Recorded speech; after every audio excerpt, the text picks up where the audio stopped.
if you were to invest $10,000 today, you would have become a Doc millionaire. How's it going, YouTube? Welcome to the Crypto Gorilla. In today's video, I'm going to be doing a deep dive on Doc. Now, I don't want to call this a VeChain killer because I believe there's room in the market for multiple projects, multiple solutions. I'm just going to say it's a project that is trying to solve the same issues as VeChain. And if you know my channel, you know that I am a huge fan of VeChain, which is why I'm giving away 500 VET tokens on July 31st. And to qualify for the giveaway, you're going to have to do 3 things and make sure you do all 3 or else you will not qualify. So the first thing you're going to have to do is subscribe to my channel. The second is in the comments down below. You're going to have to just comment your Twitter handle, so the little @ symbol with your Twitter username. And finally, on Twitter, you will have to follow me.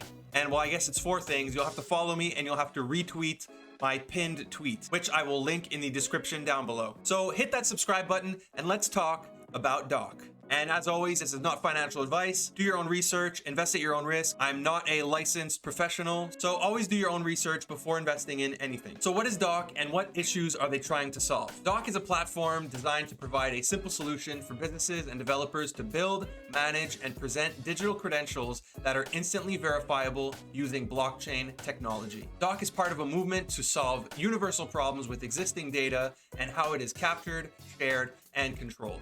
So what does that mean?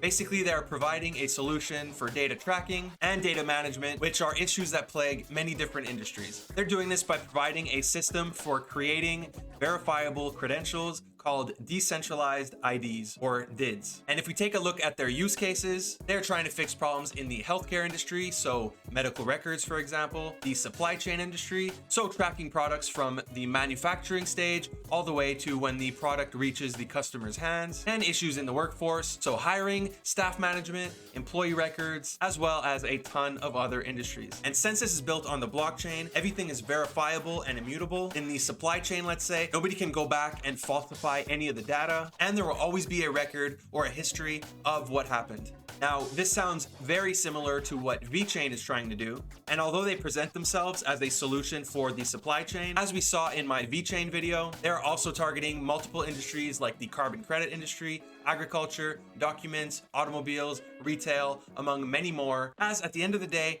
it's all data. So now that we know what Doc is and what problems they aim to solve, is it legit or is it just an exit scam or a rug pull, a pump and dump? And the first thing I check whenever I want to know this is the team public? Are they willing to show their face and put their reputations on the line? And thankfully for this project, the team is very public and they have a history in this space. So one of the co-founders, Elena Carduri, she has co-founded many companies, so she understands what it takes to build a company. In 2016, she founded Remote, which has grown to have over 500 employees and has gotten 45 million in funding. And Doc started as an internal project within Remote, and then it evolved to be its own project. So she left Remote to go and work and be COO of Doc. Next, there's Nick Lambert, who is the CEO at Doc.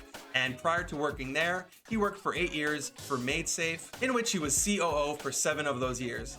And if you don't know MadeSafe, it's one of the older blockchain projects out there, so he clearly is an industry veteran. And if you want to know more about the team, you could check out their about page, and you can also check them out on LinkedIn, where you can see every employee's history, what they're about, what they've worked on, if they've had any wins in the past or losses, which is always a good thing to check before you invest in anything, because the team is one of the most important aspects of any project. They are also being backed by Web3, as in 2019 they won a grant from Web3, which was founded by Dr. Gavin Wood, one of the co-founders and ex-CTO of Ethereum, for which he helped out by writing a large portion of the initial code base. He also founded Parity, which is a core blockchain infrastructure company responsible for a significant portion of Polkadot, Ethereum, and Bitcoin infrastructure development. So how does it work? Is it proof of work? Is it proof of stake? The Doc mainnet, which is called Vulcan, uses proof of authority, but as we speak, they are switching from proof of authority to proof of stake. So if we look at their roadmap, we could see that the switch over to proof of stake is happening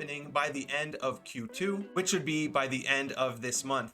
And while these things are often delayed because there's a lot of complexity that goes into these switches, they have released their testnet and they are currently testing. And in a blog post, they said that they're on schedule for the mainnet to switch to proof of stake by the end of June. They also plan to release a wallet, a server, an API. So as you can see, it's still extremely early during the Doc days, but this can be a good thing because if you get in early, you're getting in at the ground floor. The rewards will be that much greater if they succeed their mission and if you have a high risk tolerance. So now a bit of tokenomics. The Doc coin has a max supply of 1 billion coins. Currently, there are 650 million coins that are in the circulating supply, 200 million of which are in the Doc treasury, and the final 150 million coins will be rewarded to validators. And their coin will serve 3 different purposes. It will be used for governance, for network operations, and finally for staking and validating. So the current price is 9.5 cents USD, which gives it a market cap of $66 million.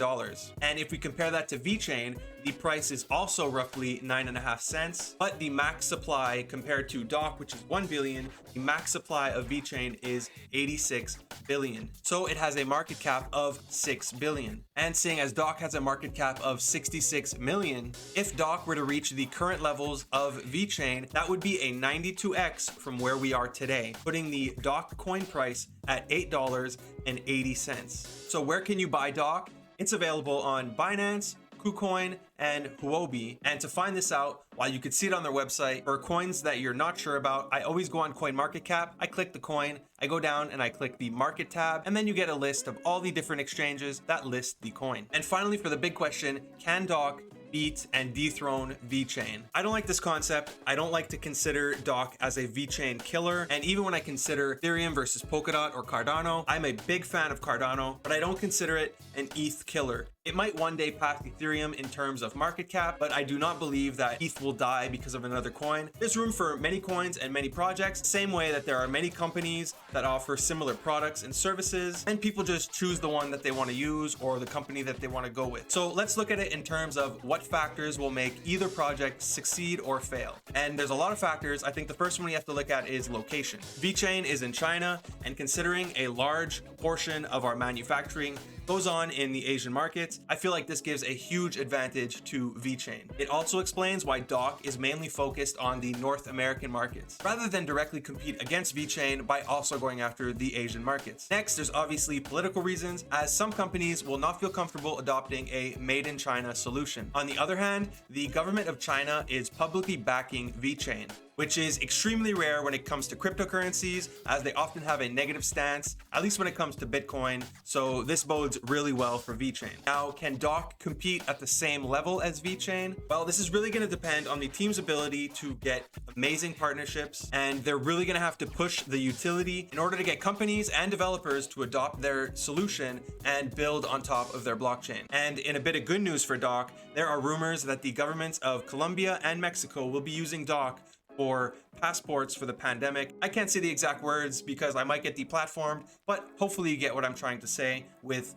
pandemic passports. So it's still too early to tell if this will be a successful project, but I definitely think they have a great team and they're headed in the right direction. And it's not always a bad thing that these projects are in the early stages, as if you're willing to take the jump and if you have a high risk tolerance, if they are able to succeed in what they're trying to do, you will be handsomely rewarded for your investment. As we said, if they hit VeChain levels, that is currently a 92x from here. We can just say a 100x from here, as prices are constantly fluctuating. So essentially, if you were to invest $10,000 today and they were to hit VeChain levels, a 100x from here, you would have become a Doc millionaire. But let's try to be a little more realistic, as the average person probably doesn't have 10K to just YOLO at a high risk project. So let's say if you were to invest a more conservative amount, something like $100 into this project, a 100x return would mean your $100 is now worth $10,000. So do I think this can happen? Well, with how the market is currently going, definitely not. I think that this is more of a long-term play, something like 5 to 10 years. And like we said, that's going to really depend on the partnerships they're going to be able to create, and if companies are willing to adopt them as a solution, if developers are willing to build on their platform. So if you're willing to wait, if you have a high risk tolerance, this is potentially a great project to look at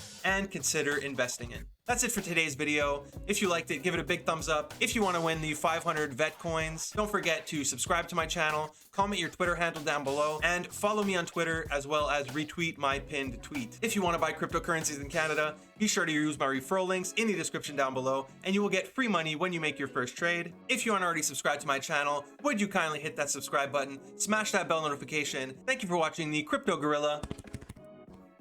Peace.